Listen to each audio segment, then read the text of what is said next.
இன்ட்ரெஸ்டிங்கான வீடியோக்களை பார்க்க நம்ம தமிழ் வீடியோஸ் சேனலை சப்ஸ்கிரைப் பண்ணிக்கோங்க. மறக்காம பக்கத்தில் இருக்கிற பெல் பட்டனை டச் பண்ணி ஆல் அப்படின்ற ஆப்ஷன் வரும், அதை அழுத்திக்கோங்க. அப்போதான் நாம போற புது புது வீடியோக்கள் உங்களுக்கு வந்து கொண்டே இருக்கும். வீடியோக்குள்ள போறதுக்கு முன்னாடி இந்த வீடியோவுக்கு மறக்காம ஒரு லைக் கொடுத்துக்கோங்க. சரி, வாங்க வீடியோக்குள்ளார போலாம். திருப்பத்தூர் மாவட்டம் வாணியம்பாடி நகர திமுக செயலாளராக இருப்பவர் தான் சாரதி குமார். இவருடைய மனைவி தான் 28 வயதான ரம்யா. இந்த ரம்யா பார்த்தீங்கன்னா 2020 பிப்ரவரி மாதம் 21ஆம் தேதி சென்னை பெருநகர காவல் ஆணையரிடம் ஒரு புகார் மனுவை கொடுத்திருக்காங்க. சரி, 6 வருஷத்துக்கு முன்னாடி நடந்த இந்த சம்பவத்துக்கும் இப்பைக்கும் என்ன தொடர்பு அப்படின்ட்டு கேட்டிங்கன்னா, திமுக ஆடிய நாடகத்தையும் திமுகவுடைய நிலைமை எந்த அளவுக்கு அடிமட்டத்தில் இருக்கு அப்படின்றதற்கும் இங்க நடந்த இந்த சம்பவம் தான் மிக பெரும் உதாரணமே.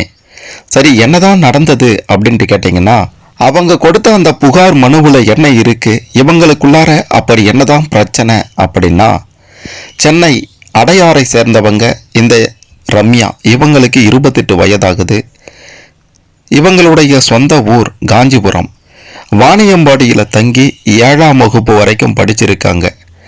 இவங்க கூட அதே ஊரை சேர்ந்த இந்த சாரதி குமாரும் படித்திருக்கிறாரு. இந்த ரம்யா ஆர்கிடெக்ட் அப்படின்ற கட்டடக்கலை படிப்பு முடிச்சிருக்காங்க. இந்த வாணியம்பாடி நகர செயலாளர், திமுக நகர செயலாளர் சாரதி குமார் சிவில் இன்ஜினியரிங் படிச்சிருக்கிறாரு. இந்த இருவருமே காதலித்து பெற்றோர் சம்மதத்தோட 2016 பிப்ரவரி 10ஆம் தேதி திருமணம் செய்து கொண்டிருக்காங்க. 2020 நிலவரப்படி இவங்களுக்கு 2 வயசுல ஒரு பெண் குழந்தை இருந்திருக்கு. தற்போது 8 வயதாகி இருக்கும். ஆனா இவங்களுக்குள்ளார திருமண வாழ்க்கை நல்லா தான் போயிட்டு இருந்தது. ஒரு கட்டத்துல இந்த சாரதி குமாரினுடைய ஒட்டுமொத்த லீலைகளுமே மனைவி ரம்யாவுக்கு தெரிய ஆரம்பிச்சது. இந்த ரம்யாவை திருமணம் செய்வதற்கு முன்னாடியே இந்த சாரதி குமார் என்ன பண்ணியிருக்காருனா, சேலம் சட்டக்கல்லூரியில் படிச்சிருக்கிறாரு. அப்போது அவரை விட 15 வயது மூத்தவராக இருக்கக்கூடிய சத்யபிரியா அப்படின்ற பெண்ணுடன் பார்த்தீங்கன்னா பழக்கம் ஏற்பட்டிருக்கின்றது. இந்த சத்யபிரியாவுக்கு ஏற்கனவே திருமணமாகி கணவரும் இருக்கிறாரு, பிள்ளைகளும் இருக்காங்க. இப்படிப்பட்ட நிலையில இந்த சாரதி குமார் அந்த சத்யபிரியாவை விடுவதாக இல்லை. இதுதான் இந்த ரம்யாவுக்கும் சாரதி குமாருக்கும் பிரச்சனை வர காரணமாக இருந்திருக்கின்றது. இது மட்டும் இல்ல, இன்னும் பல சம்பவங்கள் இருக்கின்றது. கேட்டா மிரண்டு போயிடுவீங்க. இதையெல்லாம் பொறுத்து கொண்டுதான் இந்த ரம்யா வாழ்ந்திருக்காங்க. இந்த ரம்யாவுக்கு பார்த்தீங்கன்னா வரதட்சணையாக 140 சவரன் நகையும் 20 லட்சம் ரூபாயும் வீட்டில் கொடுத்திருக்காங்க. ரம்யா வீட்டில் இந்த மொத்த பணத்தையும் மொத்த தங்க நகைகளையும் கொண்டு போய் இந்த சாரதி குமார் என்ன பண்ணியிருக்காருன்னா, அந்த சத்யபிரியாவிடம் கொண்டு போய் கொடுத்துட்டு இருக்கிறாரு. அந்த சமயத்தில் இந்த ரம்யா பார்த்தீங்கன்னா கர்ப்பமாகவும் இருந்திருக்காங்க. தாய் வீட்டுக்கு பிரசவத்துக்கு கூட இந்த சாரதி குமார் அனுப்பவே இல்லை. இந்த சாரதி குமார் வாணியம்பாடி நகர திமுக செயலாளராக இருப்பதால அவருடைய பதவி, குடும்ப கௌரவம் இதெல்லாம் பாதிக்கப்படும் அப்படின்னுட்டு வெளியில சொல்லாம மனதிலேயே போட்டு புழுங்கி கொண்டிருந்திருக்காங்க ரம்யா அவர்கள்.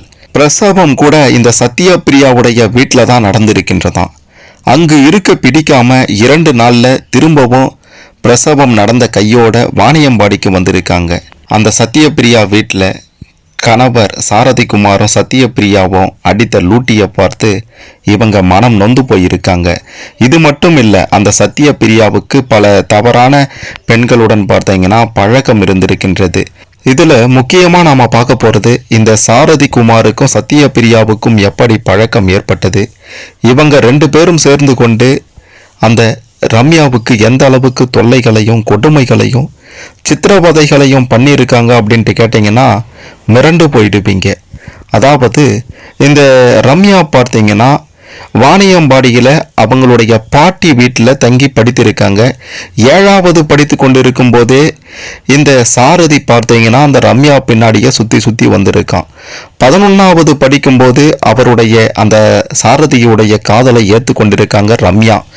மேல் படிப்புக்காக சேலத்தில் இருக்கக்கூடிய கல்லூரியில் சேர்த்து விட்டுட்டு அங்கே சத்யபிரியா அப்படின்ட்டு ஒருத்தவங்க இருந்தாங்க பார்த்தீங்களா, அவங்க வீட்டில் தான் தங்க வச்சிருக்கிறாரு. இந்த சாரதிக்குமார் சேலத்தில் சட்டப்படிப்பு படிக்கும்போது பழக்கமானவங்க தான் இந்த சத்யபிரியா.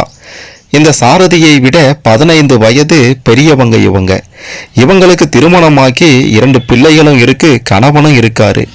கல்லூரி படிப்பு முடிஞ்சதுமே 2016 இந்த சாரதிக்குமாரும் ரம்யாவும் திருமணம் பண்ணிக்கிட்டாங்க. இந்த திருமணத்தை சத்யபிரியா தான் நடத்தி வச்சிருக்கா. இதெல்லாம் ஒரு பக்கம் இருக்க, ஹனிமூனுக்கு போயிருக்காங்க சாரதிக்குமாரும் ரம்யாவும், கூடவே இவளும் போயிருக்கா. ஏலகிரிக்கு போனப்ப ரம்யாவை பின்னாடி விட்டுட்டு சத்யபிரியாவும் சாரதிக்குமாரும் ஒன்னா போயிருக்காங்க. இதனால மிக பெரும் அளவுல பொறுமையை இழந்து எரிச்சலாகி அங்கவே சத்யபிரியாவுடன் சண்டை போட்டிருக்காங்க ரம்யா. அதன் பிறகு இந்த ரம்யாவுடைய மாமனார் இறந்ததும் இவங்க வீட்டிலேயே வந்து டேரா போட்டுட்டு இருக்கா பிரியா. டேரா போட்டதோட மட்டுமல்லாம இந்த சாரதியும் சத்யபிரியாவும் சேர்ந்து தண்ணி அடிச்சுட்டு பண்ற கூத்தெல்லாம் நடந்திருக்கின்றது. இதெல்லாம் பத்தாதுன்னு இந்த சத்யபிரியா என்ன பண்ணானா, அவளுடைய அக்கா மகளை இந்த சாரதிக்கு அறிமுகப்படுத்தி வச்சிருக்கா. அதன் பிறகு இவங்க எல்லாரும் சேர்ந்து அடித்த கூத்துக்கள் ஏராளம். இது எல்லாத்தையும் சத்யபிரியாவின் செல்போன்ல ரெக்கார்ட் ஆகியிருப்பதை பார்த்து மிக பெரும் அளவுல அதிர்ச்சியாகி ரம்யா சாரதி கிட்ட கேட்க ஆரம்பிச்சிருக்காங்க. அதாவது இவங்க கர்ப்பமா இருந்தப்ப கேட்டிருக்காங்க. அப்போது மிக பெரும் அளவுல தொல்லை கொடுத்திருக்கான் சாரதிக்குமாரும் அந்த சத்யபிரியாவும் சேர்ந்து. அதுக்கப்புறம் ரம்யாவுக்கு ஒரு பெண் குழந்தை பிறந்ததுக்கு அப்புறமா ஒரு முறை கோயம்புத்தூருக்கு போயிருக்காங்க. அங்க ஜிஆர்டி ஹோட்டல்ல 2 ரூம் புக் பண்ணியிருக்காங்க. இந்த ரம்யாவையும் குழந்தையையும் ஒரு ரூம்ல விட்டுட்டு இருக்காங்க. இன்னொரு ரூம்ல பார்த்தீங்கன்னா பிரியா, அதாவது சத்யபிரியாவினுடைய அக்கா மகள் ஆர்த்தி, இந்த சாரதிக்குமார் 3 பேருமே இருந்திருக்காங்க. சரி, சண்டைக்காரன் காலில் விழறதை விட சாட்சிக்காரன் காலிலேயே விழுவோம் அப்படின்ட்டு முடிவு பண்ணிட்டு என்னுடைய புருஷனை விட்டுடு அப்படின்ட்டு சத்யபிரியாவினுடைய காலில் விழுந்து கெஞ்சி இருக்காங்க இந்த ரம்யா. நான் ஏன் அவரை விட்டு போகணும், நீ வேணும்னா விவாகரத்து வாங்கிட்டு போ, இல்லைன்னா இதெல்லாம் பண்ணிக்கோ அப்படின்ட்டு தெனாவட்டா பேசியிருக்கா சத்யபிரியா. சென்னையில போலீஸ் எஸ்பியாக இருக்கக்கூடிய இந்த சத்யபிரியாவின் அண்ணனிடமும் சொல்லி கதறி அழுதுருக்காங்க ரம்யா. ஆனா அவர் என்ன சொன்னார் தெரியுமா, நானும் எவ்வளவோ சொல்லி பார்த்துட்டேன், அவ திருந்துறா மாதிரி தெரியல, அவளை வீட்டை விட்டே ஒதுக்கி வச்சிட்டோம், அதனால உன்னுடைய வாழ்க்கையே நீயே முடிவு பண்ணிக்குமா அப்படின்ட்டு சத்யபிரியாவுடைய அண்ணனுமே பார்த்தீங்கன்னா கைவிரிச்சிட்டு இருக்கிறாரு. இப்படி மனதளவுல சாரதிக்குமார் பல தொந்தரவுகளையும் சித்திரவதைகளையும் பண்ணியிருக்கார் அப்படின்னா, இன்னொரு பக்கம் உடல் அளவுல பார்த்தீங்கன்னா தினமுமே குடித்து விட்டு வந்து துன்புறுத்தி இருக்கிறாரு. இதனால நொந்து போன ரம்யா என்ன பண்ணியிருக்காங்கன்னா, ஒரு கட்டத்துல சென்னை அடையாறில் இருக்கக்கூடிய தாய் வீட்டுக்கு போயிட்டு இருக்காங்க. இப்படியாப்பட்ட ஒரு சூழ்நிலையில இனிமே பொறுத்து கொள்ள முடியாது, வாழவே முடியாது அப்படின்ற மாதிரி ஒரு முடிவுக்கு வந்து 2020 பிப்ரவரி 19 சென்னையில் இருக்கக்கூடிய திமுக அறிவாலயத்துக்கு சென்று திமுக தலைவர் ஸ்டாலினை சந்தித்து சாரதிக்குமாருடைய அந்த அடாவடித்தனத்தை பார்த்தீங்கன்னா நேரில் சொல்லியிருக்காங்க ரம்யா. அவரும் என்ன பண்ணியிருக்கிறார்னா, விசாரித்து உரிய நடவடிக்கை எடுக்கப்படும் அப்படின்ட்டு சொல்லியிருக்கிறாரு ஸ்டாலின் அவர்கள்.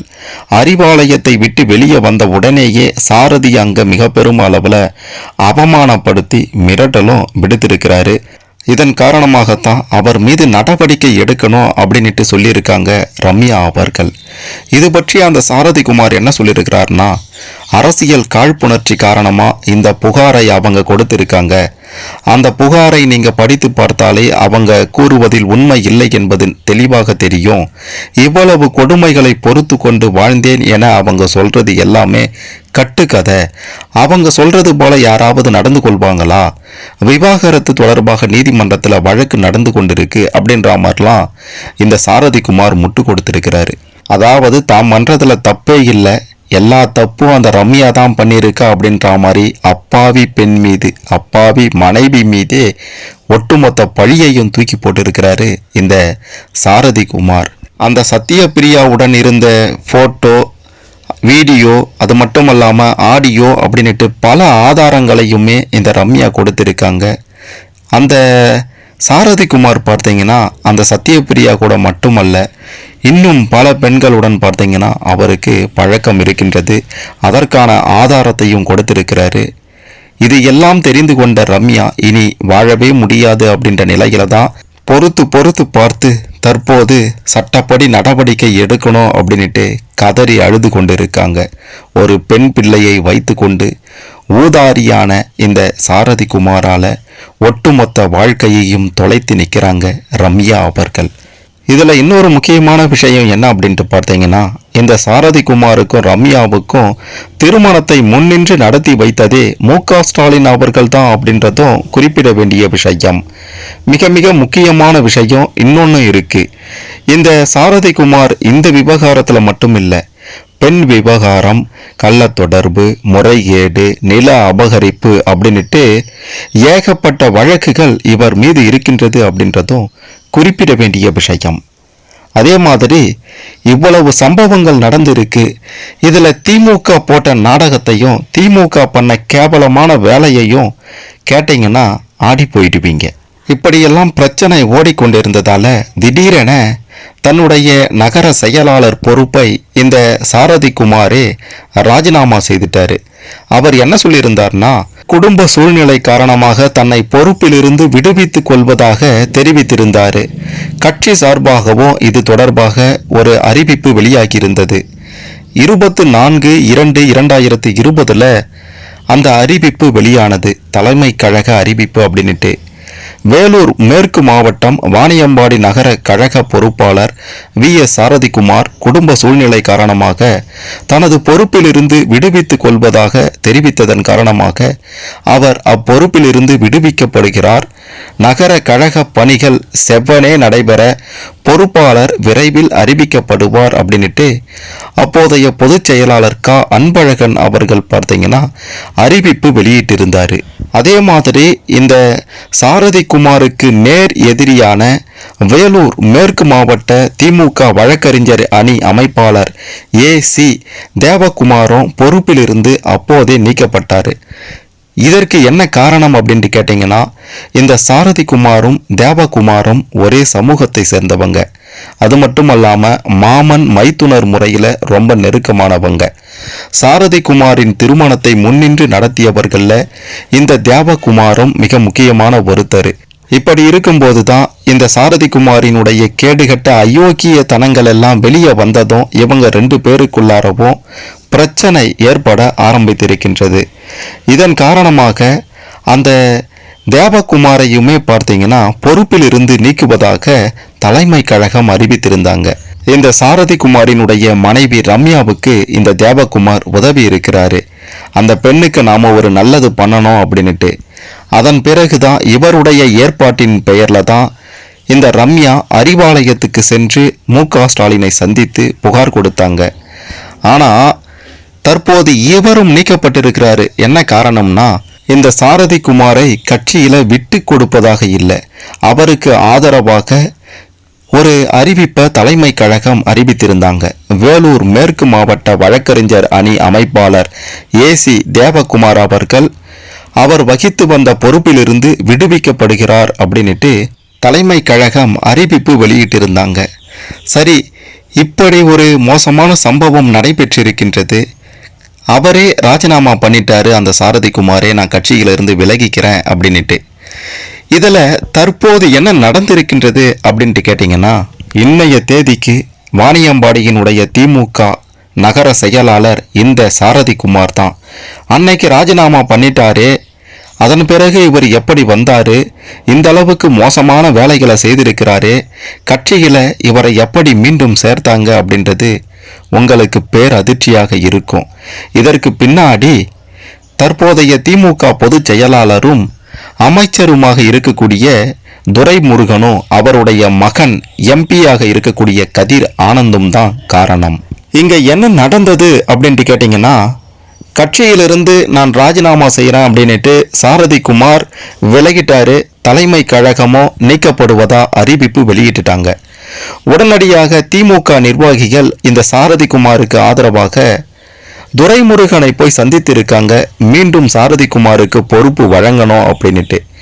அதற்கு அந்த துரைமுருகன் என்ன சொல்லியிருக்கிறார்னா, சாரதி வாணியம்பாடிக்கு வேண்டும் அப்படின்னுட்டு திமுக தலைவர் மு.க. ஸ்டாலினிடம் கேட்கிறேன் அப்படின்னுட்டு சொல்லி அனுப்பி வச்சிருக்கிறாரு. ஒரு பெண்ணோட வாழ்க்கையை நாசமாக்கிட்டு மிக மிக மோசமான கேவலமான செயல்களை செய்து கொண்டிருக்கக்கூடிய பல வழக்குகள் இருக்கக்கூடிய இந்த சாரதிகுமாருக்கு ஆதரவாக துரைமுருகன் பேசிய வீடியோ கூட பார்த்தீங்கன்னா மிக பெருமளவில் வைரலாகி வருகின்றது. அந்த சமயத்தில் அது பெரும் பரபரப்பாகவும் பேசப்பட்டது. இப்படிப்பட்ட ஒருத்தருக்கு ஆதரவாக பேசினது. அந்த வீடியோவுடைய லிங்கையுமே பார்த்தீங்கன்னா இங்கே கொடுத்துருக்க, போய் பாருங்க. சரி, துரைமுருகனே உறுதி கொடுத்துட்டாரு. அப்படி இருக்கும்போது மீண்டும் சேர்க்காம இருக்க முடியுமா? எவ்வளவு கேடுகட்ட வேலையை செய்திருந்தாலும் அவரை மீண்டும் கட்சிகளை சேர்த்து கொண்டு இருக்காங்க. அதாவது 24/2/2020 அன்னைக்கு தான் பார்த்தீங்கன்னா கட்சிகளை இருந்து நீக்கப்படுறாரு. கிட்டத்தட்ட ஒரு 4 மாதத்தில் மீண்டும் ஜூன் மாதத்தில் 30ஆம் தேதி ஒரு போஸ்ட் ஒன்று போட்டிருக்கிறாரு. அதில் நகர கழக பொறுப்பாளர், தலைவர், நகர கூட்டுறவு வங்கி அப்படின்ற மாதிரி தன்னுடைய பொறுப்பை போட்டிருக்கிறாரு. எப்படி? பொறுப்பில் இருந்து நீக்கப்பட்ட 4 மாதத்தில் மீண்டும் இவருக்கு பொறுப்பு வழங்கப்பட்டிருக்கின்றது. திமுகவுடைய நாடகம் மிக பெரும் அளவில் அம்பலமாகி இருக்கின்றது. கேடுகட்ட செயலை செய்த ஒருவருக்கு மீண்டும் பொறுப்பு வழங்கப்பட்டிருக்கின்றது. துரைமுருகன் இதற்கு ஆதரவாக இருந்திருக்கிறாரு. அப்பா ஒரு பக்கம் ஆதரவுனா, பிள்ளை பார்த்தீங்கன்னா, அதாவது துரைமுருகனினுடைய பிள்ளை கதிர் ஆனந்த் என்ன பண்ணியிருக்கிறார்னா 2025 பிப்ரவரி மாதத்தில் இந்த சாரதிகுமாரை வாழ்த்தி ஒரு பதிவு போட்டிருக்கிறாரு. இன்று பிறந்தநாள் விழா காணும் வாணியம்பாடி நகர கழக செயலாளர் திரு V.S. சாரதிகுமார் அவர்களுக்கு எனது நெஞ்சார்ந்த நல்வாழ்த்துக்கள் அப்படின்ட்டு இவர் சொல்லியிருக்கிறாரு. அதே மாதிரி இந்த கதிர் ஆனந்த் பிறந்த நாள் பார்த்தீங்கன்னா ஜனவரி 19ஆம் தேதி அன்று வருது. அந்த ஜனவரி 19, 2026 கதிரானந்துக்கு இந்த சாரதிகுமார் ஒரு போஸ்ட் போட்டு பதிவிட்டு வாழ்த்து தெரிவித்திருக்கிறாரு.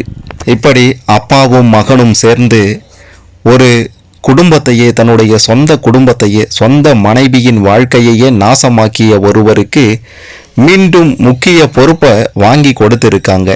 இன்னைய தேதி வரைக்கும் அவர்தான் வாணியம்பாடியினுடைய திமுக நகர கழக செயலாளர். ஏன் வேற ஆளே கிடைக்கலையா? நல்லவன் வேற யாருமே இல்லையா? அப்படின்றது தான் தற்போது மக்களுடைய கேள்வியாக இருக்கின்றது. திமுகவுடைய கேவலமான செயல் அப்படின்ற மாதிரியும் பார்த்தீங்கன்னா பலருமே இந்த விஷயத்தை, இந்த சம்பவங்களை எல்லாம் அறிந்த பலருமே கேடுகட்ட செயல் அப்படின்ற மாதிரியும் சொல்லிட்டு இருக்காங்க. ஒரு பெண்ணினுடைய வாழ்க்கையை நாசமாக்கிட்டு மனைவின்னு கூட பார்க்காம, பிள்ளைன்னு கூட பார்க்காம, அந்த தன்னுடைய சொந்த குடும்பத்துக்கே துரோகம் செஞ்சுட்டு தற்போது சொகுசாக வாழ்ந்து கொண்டிருக்கக்கூடிய இந்த மாதிரியான ஆட்களுக்கு என்ன தண்டனை கொடுக்கணும் அப்படின்ட்டு நீங்கள் நினைக்கிறீங்களோ அதை மறக்காம கமெண்ட்ல சொல்லுங்க. மறக்காம இந்த வீடியோவை லைக் பண்ணிக்கோங்க, ஷேர் பண்ணிக்கோங்க. ஒரு பெண்ணினுடைய வாழ்க்கையையே நாசமாக்கிட்டு தற்போது எந்த ஒரு மன உறுத்தலும் இல்லாமல் சுற்றி கொண்டிருக்கக்கூடிய இந்த மாதிரியான நபரை பற்றியும் திமுகவுடைய கேடுகட்ட வேலையை பற்றியும் பலரும் தெரிந்து கொள்ள இந்த பதிவு நிச்சயம் உதவும்.